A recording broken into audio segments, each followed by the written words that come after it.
Et pour parler de ce projet de Pôle Espoir Mayotte et de section Excellence Sportive à Mayotte, nous recevons ce soir Patrick Amadada Alani, conseiller technique à la Ligue mahoraise de football. Bonsoir. Bonsoir. Bienvenue à vous. Tout d'abord, ce projet justement de section d'Excellence Sportive à Mayotte, c'est une révolution pour notre football.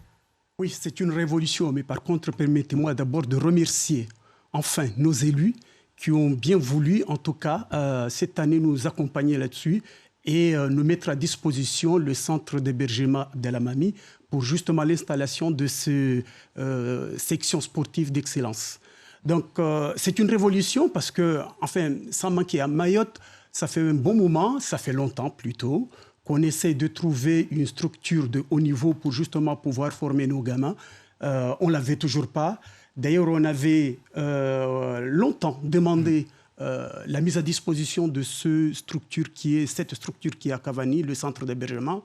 On ne l'avait pas, peut-être il y avait des incompréhensions, mais là, enfin, c'est une révolution. Enfin, on va pouvoir mettre en place une section d'excellence sportive de haut niveau. Et combien de joueurs pourront intégrer Ce sera au mois de septembre prochain. Écoutez, pour commencer, c'est 12 jeunes garçons qui intégreront le centre. Et puis peut-être par là même quelques filles, peut-être 2, ils seront de l'effectif. Après, c'est pour une année. Dans l'année, ils passeront 2 ans. Cette première année, il y aura cet effectif. Après, on verra par la suite ce qui va arriver. Si les choses évoluent bien, si le centre, on nous donne la capacité d'accueil encore un peu plus importante, dans ce cas, cela nous permettra encore de revoir l'effectif. Et comment se déroulera le parcours durant l'année ? En fait, le parcours durant l'année, il vient de le dire, mon collègue Guillaume. Ouais. En fait, on aura le même cahier de charge que le pôle espoir de l'océan Indien qui se situe à La Réunion actuellement.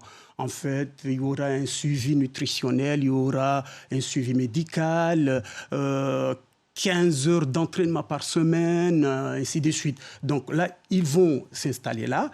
Mais par contre, si vous avez regardé ce matin, on avait à peu près une 50aine de gamins qui étaient à Cavani. Il n'y a pas que ceux-là qu'on doit suivre accompagner. Il y en a 12 ou 14 qui seront au centre à Cavani. Il y en a 2 qui partiront à La Réunion, puisque c'est un triple projet. Et le reste seront à la sélection de Mayotte de football qui auront l'occasion de faire des échanges avec l'extérieur, notamment Métropole, pour être vus. Donc vous avez remercié tout d'abord les élus justement de vous avoir mis enfin à disposition ce projet-là. C'est parce que on s'est rendu compte qu'il y a des résultats, que ce soit du côté de La Réunion ou dans l'Hexagone, justement, qu'il y a des jeunes talents mahorais dans le football. Oui, on a vu ces derniers temps quand même, il y a des résultats. D'ailleurs, pour citer qu'au niveau du pôle espoir de l'océan Indien à La Réunion, nous avons une réussite de 50% depuis 2 ans. On a 3 jeunes joueurs aujourd'hui qui ont signé dans des clubs professionnels.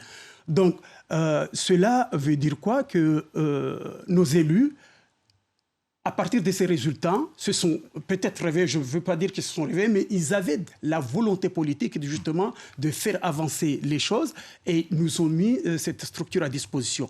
Toutefois, il faut savoir qu'aussi on entend par-ci, par-là, d'autres structures qui vont se mettre en place parce que le conseil départemental avait l'intention d'implanter un centre de sport de haut niveau au sud. Il a profité de cette opportunité de l'offre qui a fait la Fédération française de football via la Ligue de Mayotte, justement de nous accompagner pour mettre enfin cette section d'excellence sportive. Alors ces séances de détection se poursuivent jusqu'à quand ? Ça se poursuit jusqu'à l'installation. En fait, il y aura une continuité de travail. Un planning est déjà dessiné, donc D'accord. Nous, on continue. D'ici, enfin, tous les dimanches, de toute manière, nous sommes là.